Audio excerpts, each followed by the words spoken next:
The vast majority of the characters you play as in LEGO Star Wars The Complete Saga are male. And that kind of makes sense because in the first 6 Star Wars movies, there really aren't that many female characters. But that got me wondering, can you beat LEGO Star Wars by only using women? Now right off the bat, the answer to this question is a resounding no. On a fresh save file, you cannot beat LEGO Star Wars with only women, because many levels in this game don't even give you a single woman to play as. In fact, the very first room in the game already would have broken this challenge because I could only play as Obi-Wan Kenobi and Qui-Gon Jinn, and the last time I checked, they were both male. So the only way to do this challenge is by using free play, with which I can play through each level with any characters I want. And I'll let you know whenever we can use story mode. As usual, my journey started off on the Trade Federation ship, but this time I was playing as a female Jedi called Luminara. And since I had TC-14 with me, I also had no issues interacting with the protocol droid terminals. Now droids don't really have a gender, but if we go by how they are presented, we can certainly argue that TC-14 has a female personality in the movies. We are greatly honored by your visit, ambassadors.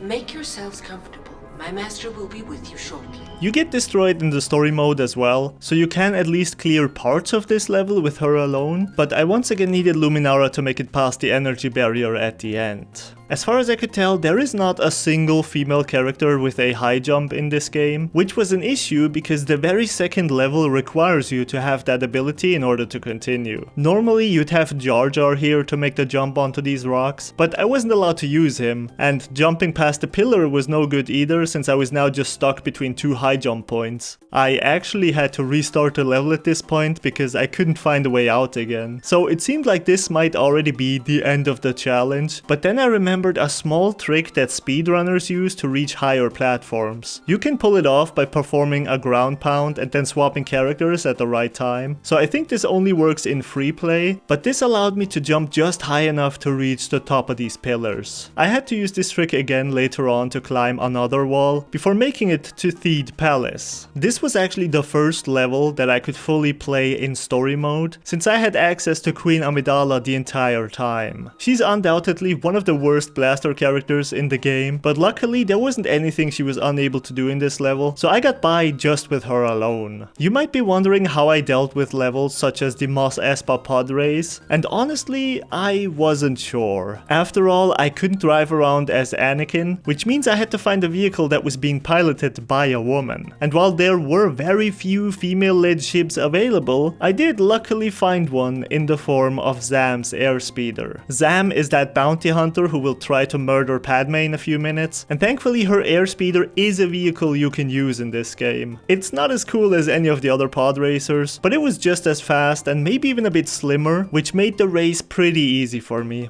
Some careful considerations were needed for my return to Theed Palace, as there were a few points of contention to my female-only quest. I once again had Padme at my disposal, but this time around, there were a bunch of things that she was unable to help me out with. For one, I needed a female counterpart of R2-D2 in order to interact with an astromech terminal. So I got R4-P17, which is the astromech droid that often accompanied Obi-Wan during the Clone Wars. I wouldn't say that her female personality is very obvious, but the official Star Wars website does refer to the droid as she, so I think we're good. I didn't necessarily need a Jedi here, but Shakti was helpful in fighting off a bunch of droids, and things went fine until I reached the part where I needed to crawl through a hatch. Now, just like with the high jump, I couldn't find a single woman in this game that was capable of using these hatches. If I'm wrong, definitely let me know, but for the time being, I had to find another way to get up there, and thankfully, there was this huge block right next to me that was large enough for me to jump on top of it, so I used my ground pound trick from earlier to make it up there. By the way, if you ever see my player 2 running around as a dude, just ignore it. The companion AI didn't quite understand what I was trying to do here, but but I did do my best to switch him back to a woman as soon as I could. After sending Darth Maul to the Clone Wars, I finally reached the moment at which Sam Wizell tried to take out Padme with some nasty bugs, so I could finally prove that I was much better at piloting Sam's airspeeder than she was. You can finish most of the Kamino level using R4 P17 in story mode, but you do need a Jedi to use the Force once or twice, so I was once again a slave to the free play. In the droid factory on Geonosis, I actually needed more than 2 different women, so this is a good opportunity to explain to you the benefits of playing in free play. When you enter a level in free play, you can only select a single character to play as, or if you have 2 controllers connected, you can select 2. But you also get a semi-random assortment of characters to help you out on top of that. These are selected mostly by their abilities, and the game makes sure that you receive at least 1 character for each ability you'd need in this level, so that you can actually collect and explore everything without any issues. This includes Protocol and Astromech droids, but which specific characters you get is kind of random, so whenever I needed more than the 1 or 2 characters I was able to choose, I would have to restart the level until I got the right ones. Luckily for me, there aren't a lot of droids in this game, so it wasn't that hard to get the female ones, but this was much more difficult to do for Jedi or Blaster characters, where there were a lot more men than women. So while I did enter this level with the Jedi, Protocol droid and Astromech I needed, I did not have a female Blaster character, which meant that I had to try my hardest to make it through the level without one. And unsurprisingly, my jumping trick continued to be pretty damn helpful. If you've played through this game before, you might be thinking that I could have activated the Force Grapple Leap extra to give my Jedi the ability to use these grappling hooks as well, but in order to do that, I would have needed to get the red brick from the Darth Maul level first, and since there didn't seem to be any Imperial women in this game, it was not possible for me to reach the red brick, as I couldn't trigger any of the Stormtrooper panels.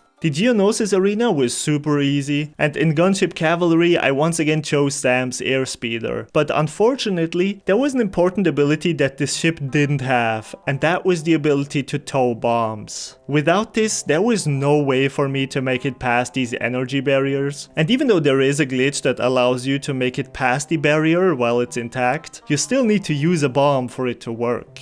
And since there were only a select few vehicles that were capable of utilizing these bombs, this part of the level was impossible for me to complete as a woman. There's also a second barrier after that, which once again requires bombs, and while there is a cool glitch with which you can entirely skip that barrier, I actually wasn't able to pull it off myself. On top of that, the final room also requires plenty of bombs to be used, so this entire level is decidedly anti-woman. After quickly beating up Count Dooku, I made it to episode 3, and in the story mode there wasn't a single woman in any of these levels, but at least I didn't run into any issues in free play. This episode somehow retains its reputation as perhaps the easiest and most straightforward episode in the entire game, but as a side note, I find the way in which Dooku just casually dies in free play really funny for some reason. Doing this challenge has made me realize just how few women actually play a role in this game, but episode 4 at least had a decent chance of giving us some more victories, and things started off well enough as I got to play as Princess Leia. There were a few moments in this level where my NPC buddy had to help me out by pulling some switches, and I was conflicted as to whether or not I should allow that, but I was willing to do so by arguing that I was still only controlling a woman, and that I wasn't responsible for this man's actions. But the game soon made that decision for me, as not only did I have to use C-3PO to continue, but I also promptly lost Princess Leia entirely and was left with only a sorry bunch of men. So free play once again was my only option, and I made sure to get both of the droids in their female form since I'd very much need them later on in the level. For the switches, I was okay with just having Princess Leia at my disposal, since one of the benefits of playing in free play is the fact that both players can swap to the same character. I was starting to really enjoy that jumping trick, which once again came in handy on the Sandcrawler, since I had forgotten to bring a female Blaster character. Somehow I acquired an armed escort by transforming into to TC14, but as such, they were pretty easy to dispatch. In German, we say Frau am Steuer ungeheuer, which insinuates that women are terrible at driving, but in the case of LEGO Star Wars, I can confirm that there wasn't a noticeable difference between either of the genders in this regard. In the Mos Eisley spaceport, I experienced a moment that really made me proud to be a woman, as one of the stormtroopers opened the stormtrooper door without me even asking him to. Fun fact, did you know that the band in the cantina loses its instruments when you turn off the in-game music? I didn't discover this myself, to be honest, I saw it in some YouTube short. Also, it's a really good thing that the Imperial spy can be immobilized with the mind persuasion, because I once again didn't have a blaster with me, and this made it much easier for me to reach him. In the first Death Star level, it made for quite the funny sight to rescue Princess Leia as I was being accompanied by Princess Leia, and in the second level I actually had a reasonable chance of completing it in story mode, since I could play as her right from the beginning onwards. Now there again were two instances in which my male companions had to help me trigger some switches, and I still wasn't entirely sure how to handle this, but just like last time, the game saved me from having to make up my own mind, because I had completely forgotten that you need to use C-3PO and R2-D2 at the end, so I had to redo the level in free play. Zam's airspeeder did a fantastic job in the attack against the Death Star, and did you know that you can destroy the two TIE fighters which attack you alongside Darth Vader? I had no idea you could do that. On the other hand, I had a bad time in the battle on Hoth, since the towing bombs once again came into play and I still couldn't use them. In fact, this ship couldn't tow anything, not even the AT-ATs, so this was the second level that was entirely impossible for me to beat. Inside Echo Base, even though Leia was available to me in story mode, I once again had to go for free play because of C-3PO. And towards the end of the level, it actually occurred to me that I didn't know the gender of this fella right here whom I needed to ride in order to get onto the Millennium Falcon. So I convinced myself that I should replay the level and take a female Jedi with me in order to jump onto the ship instead. As such, I also went and replayed the level in the Mos Eisley spaceport, since I had received help from an animal of unknown gender there as well. But I figured out a pretty cool way to make it past that section without the animals using my awesome jump trick and my girl R4P17, so we're all good. Both the Falcon Flight and Dagobah levels were very straightforward to play, while Cloud City was a lot more involved. I fought Darth Vader in the flesh for the first time, but unfortunately none of the women on my team were willing to put on a smelly stormtrooper helmet, so I had to restart the level with some different characters. Not a single one of the female Jedi were capable of putting on any helmets, but there were a few blaster women that I could use instead. However, I discovered that the ability to wear a helmet wasn't enough here, since in order to make it to the other side of this pit, that character also had to be able to jump far enough. Aside from the Jedi, Sam Wizell was the only woman I could find who was capable of clearing that distance, but she couldn't put on a stormtrooper helmet either. So since I wasn't able to find any women who could jump far enough and wear a helmet, this section of the level seemed quite impossible to do. However, I suddenly realized that one of the stormtroopers had already opened the door for me. So just like that, we were right back in the game. As you can see, I made the second Vader fight pretty easy for myself by not even bothering with the droid terminals and instead coming up to him directly, and I did something similar in the next fight as well. The final level in episode 5 was another one in which, even though I had Leia from the very beginning until the end, I had to resort to free play because of the droids. I once again suffered from a painful level reset as Leia refused to put on a helmet, and at the final showdown on the landing platform, I decided to take a different approach to fighting this time around, which was quite a bit slower but also a lot more enjoyable. Episode 6 immediately started off with Leia, and this time around I could even put on some bounty hunter helmets, which allowed me to throw bombs and interact with bounty hunter terminals. Even though I got joined by Luke, I didn't necessarily need to use him because he helped me out just like that, but of course I once again needed those pesky droids. And for some reason, this level in particular was really stingy when it came to giving me my female droids. I had to restart this level like 10 times to get the characters I needed.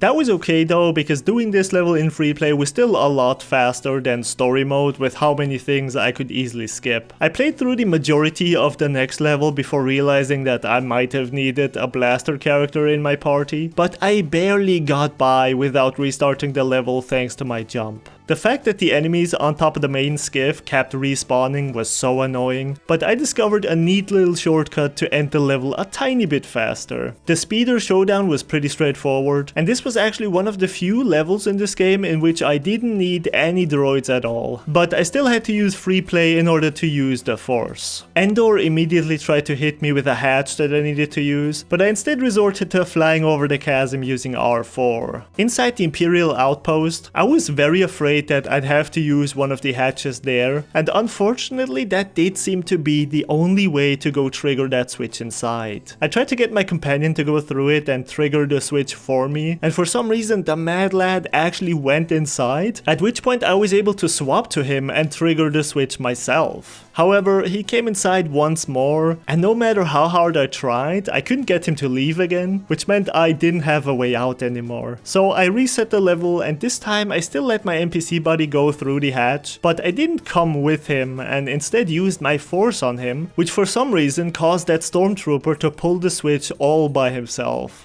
The second to last level in the main story also happens to be the only one in which you have to use the dark side, which was a problem for me because there literally isn't a single female Sith in the entire game. And unfortunately there didn't seem to be any way around using it. However, there were still two ways in which I could beat this level. One was by luring Palpatine towards the edge of the map right at the beginning of the level and then pushing him down to his death, and the other was by going back to the Darth Vader level at the end of episode 3 and obtaining the red brick there to unlock the dark side extra, which gives any Jedi you play as a cool red lightsaber, as well as the ability to interact with dark side objects. With that, I could now continue the level and fight the Emperor just like normal. The final level in the main story was pretty straightforward, although Zam's airspeeder somehow felt a lot slower than the Millennium Falcon inside the Death Star. So with the main story out of the way, I jumped right into the bonus episode, which would have started off hot by throwing me back into the pod race on Tatooine if it had been possible to play this level in free play,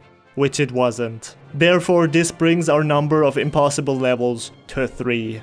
Anakin's flight, or Zam's flight as I'm calling it from now on, was pretty easy, while the original version of Gunship Cavalry also couldn't be played in free play, making this one impossible level number 4. The next bonus level was ridiculously short, especially in free play as I only really needed TC-14 to complete it, and then came the Lego City levels, both of which I could easily finish with only female characters, although I did have to once again use the dark side extra in the second one. Now what about all the other stuff you can do once you've completed the main story and the bonus episode? Well, the super story mode, in which you play all levels of an individual episode back to back, is completely impossible, since this mode only allows you to use the story mode characters, and as we've seen, a lot of the levels in this game don't even have a single female character in them. I'm very glad to say that you can play the character bonus levels without any issues. However, the same is not true for the mini-kit bonus levels, because in them you can only use vehicles which you've previously assembled by collecting all mini-kits of a level. Thankfully, Zam's airspeeder is one of those, so all I had to do was collect all 10 mini-kits in the level where she shows up to unlock it for the mini-kit bonus levels. But unfortunately for me, some of the mini-kits require you to use a TIE fighter, which I'm 99% sure is not being flown by a woman. And since none of the other mini-kit vehicles seem to have a female pilot, the mini-kit bonus levels remained impossible for me to play. Finally, the bounty hunter missions also are entirely impossible to do with only women, since all of the bounty hunters available are men. This is quite baffling to me because Sam Wizell is literally a female bounty hunter, but you still can't use her in these levels. Besides Django, she's actually the only bounty hunter in the game that's not available in the bounty hunter missions, which is quite a bummer. So to recap, among the actual episode levels, there's only 2 missions that we were able to complete in story mode, and 4 missions that we couldn't complete at all. But besides that, we have at least sort of beaten Lego Star Wars: The Complete Saga, Saga with only women. Big shout out to Auditect for coming up with the idea for this challenge, and if you want to suggest one as well, feel free to leave a comment down below. If you enjoyed this video, I'm pretty sure you'd love the challenge run in which I tried to beat LEGO Star Wars with every extra activated. Also, thank you to my patrons for keeping the channel alive. You can join for as little as $1, which genuinely supports me more than you could ever know. Subscribe for more videos like this, and I'll see you in the next one.